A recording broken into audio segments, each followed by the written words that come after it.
What's going on, ladies and gentlemen? Welcome back to the Fringe. Immigration is a very hot button issue right now in Canada. It's one that a lot of people are talking about. And anytime you're panning against immigration, you're told you're a racist, you're one of the bad guys from WW2. I know we can't say the N-word, that N-word on the channel.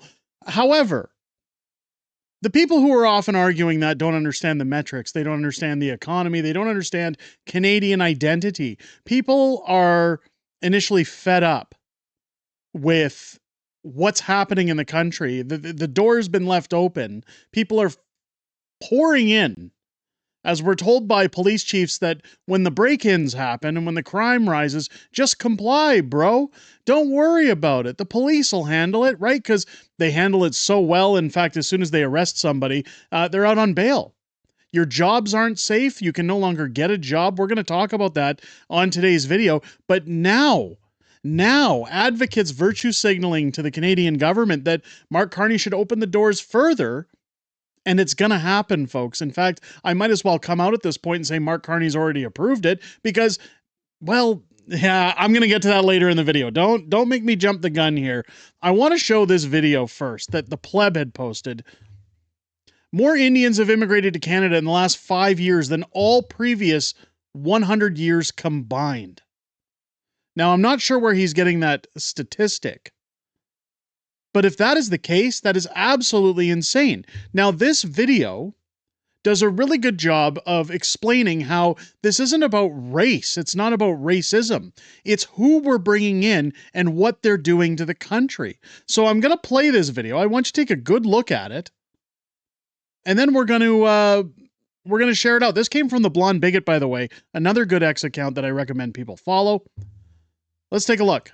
Do you want to know why Indians are getting so much hate in Canada now? It's because more Indians have come to Canada in the last 5 years than the last 100 combined. And they're all coming as international students. Great. They're all studying at schools that are legitimate? No. 94% are studying at community colleges and these diploma mills for certificates. Like Anderson College, that used to be a Walmart, and then they made it into some diploma mills. Or Candor College, which is literally connected to an Indian restaurant, has graduated over 45,000 Indian students, and also has another college beside it, Stanford. Sweetie, our son is going to Stanford.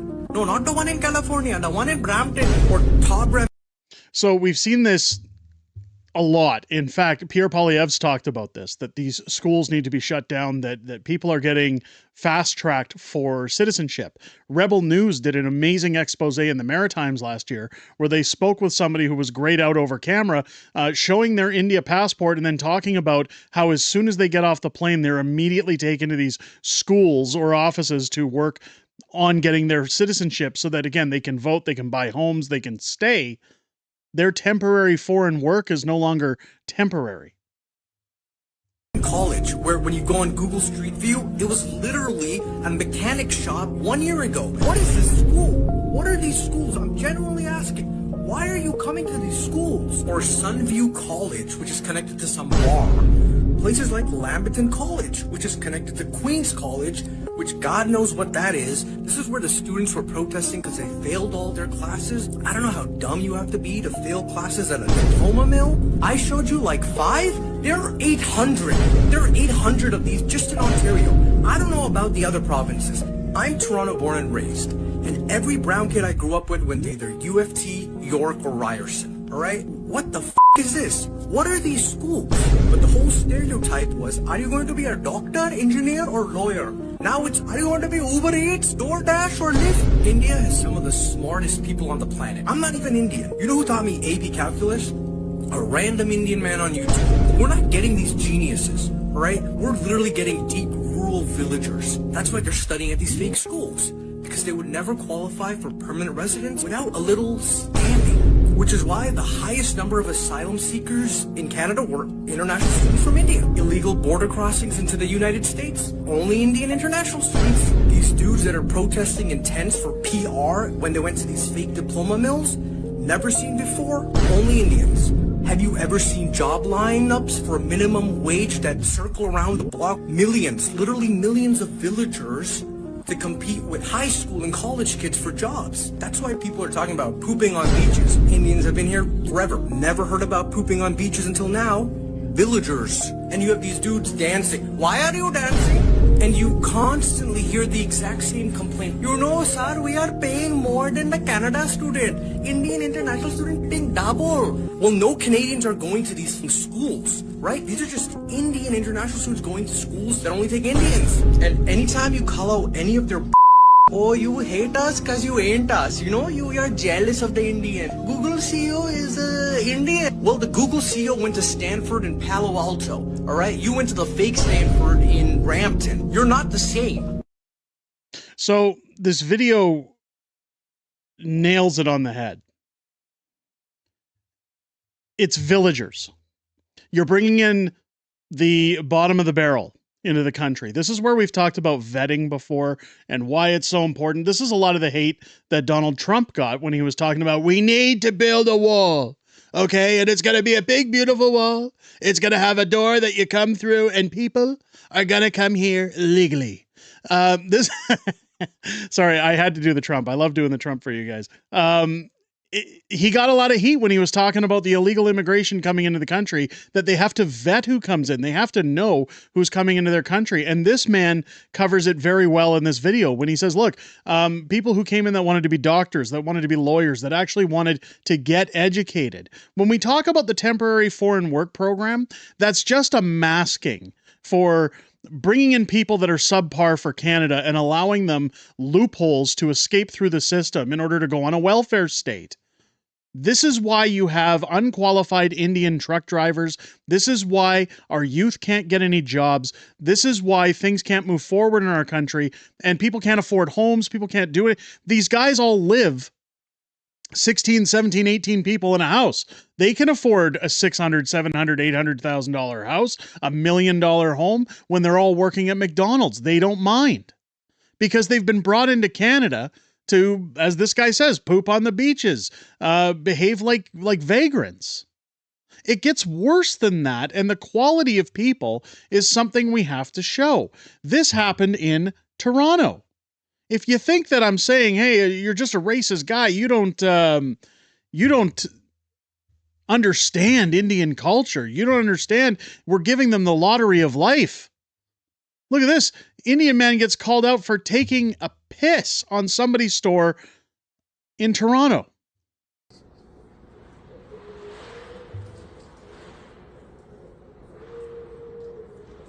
Like, there's outside, there's plenty of places, and you chose to pee right there.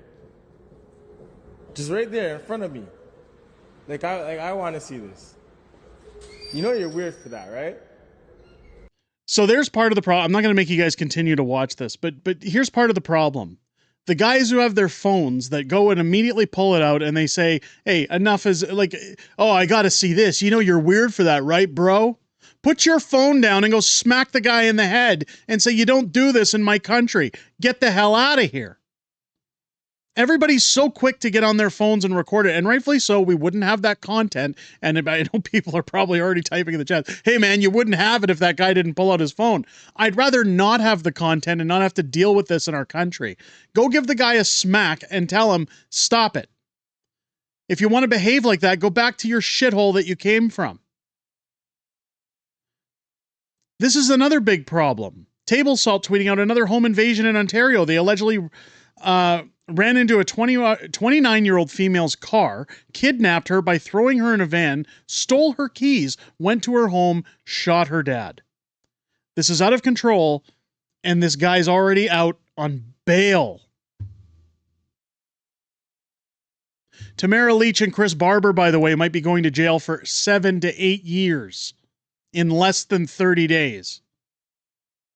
While these guys commit these crimes and get out on bail. Two-tier justice system in this country. You wouldn't want to be racist, would you? It gets even worse than that. Bowmanville, Ontario. Fatigue intensifies, says Ryan Gerritsen. Again, shout out to Ryan Gerritsen. I know people, it's becoming a common thing on this channel. Go follow Ryan Gerritsen. He's great.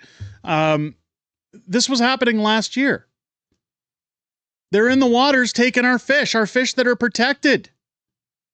They'd have no respect when they come to the country. Again, this goes back to the video that the first guy was talking about with villagers. You're bringing in the bottom of the barrel. We're just allowing them in. And there's no sense of pulling back. There's no reprieve from this behavior. What's worse now, and the reason I bring all of this up, because people are going to say, hey, Fringe, you talk about Indian migration all the time. We already know about this stuff. Well, it's about to get significantly worse in this country, because now you have these fart-huffing virtue signalers coming in from the schools and the colleges. And again, people are saying, well, why have we allowed Palestinian protests in our streets for so long? Why is it that the government allows them to block traffic on bridges? They bring them coffee, they sympathize, they allow them to threaten the police at their rallies, they allow them to block the streets in prayer. Nothing happens to them. Here's your answer. It's more virtue signaling to allow them to come in. Mark Carney is set to recognize Palestine as an independent state and has already said he plans to bring roughly 100,000 Palestinians into Canada. You have these fart-huffing virtue signalers, who are also, by the looks of it, Palestinian, who are now gaslighting that, hey, Canada, you guys make it so difficult for Palestinians to come in. Just claim asylum. That's what all these other guys are doing. They're coming from India. It's not a war-torn country. There's no reason to claim asylum. Asylum should be reserved for people coming from, like, dictatorships. People who are under persecution. They either go home and die or they stay in your country. It's not a free pass to just come in and do whatever you like. Now, if you think Indian schools fast-tracked people for citizenship, the nightmare, ladies and gentlemen, of what Mark Carney is about to implement is just beginning. Take a listen to the gaslighting coming from this genius. Their visa experiences are marked by delays, bureaucratic inaction, and abandonment by Canadian officials. We have been told that biometrics, literally a photo and fingerprints, is causing the delay. Yet other countries have found alternatives. So biometrics, like vetting people, understanding where they came from, checking their criminal records, it's causing delays. So we can't have that because they have found other ways of working that around in other countries. Guess which country those are, folks? You're about to hear it. We were then told there are no border exits, yet France and the UK have found ways to secure safe passage. It has become clear there is simply no political will. And the reason for this, the reason for the inaction, because these students are Palestinian. My student's name is Wasim. We text regularly, and the questions are the same. How is your family? Do you have food? Have you heard about your visa? Each time we text, I'm amazed at his resolve and the hope that remains. One text read, and I quote, "We have no food, but I'm happy because the larger family next door received supplies last week." He has no electricity, yet last week asked me, and again I quote, "Can I start my studies remotely?" He's starving, yet found the energy to tell his story on Canadian radio last week. Yeah, okay, we're not going to go into the sympathy bleeding heart story anymore. Can I start my studies remotely? There's a reason for that, folks. They want to get in. They want to come here. He sits there saying, we talk all the time. It's the government. There's no action from the government. Mark Carney has already said he's bringing in 100,000. So this is nothing more than that extra push to say, hey, open the doors. Allow them in. They're so hard done by, folks. They're people who behave. They're so nice. All he cared about was that his neighbors got food. Forget himself, bleeding heart. Everything's fine. How's that working out so far? Well, let's take a look at this. The French government tried to ban pro-Palestinian protests. This is Paris today. Paris loves Palestine. Take a look at this.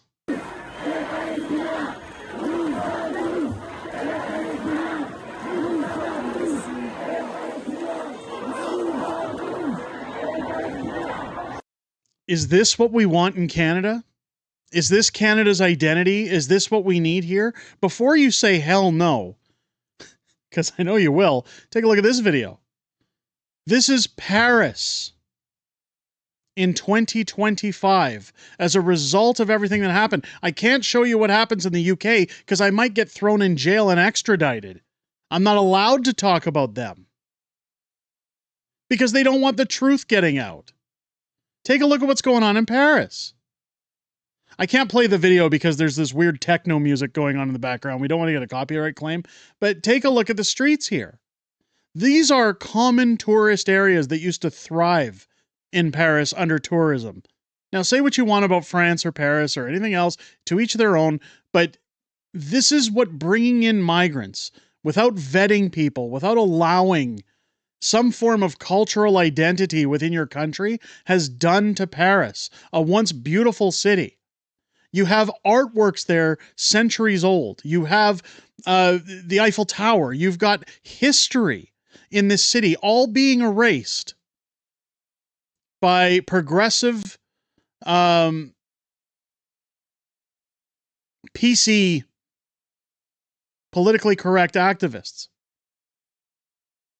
Does this look like what we want in Canada?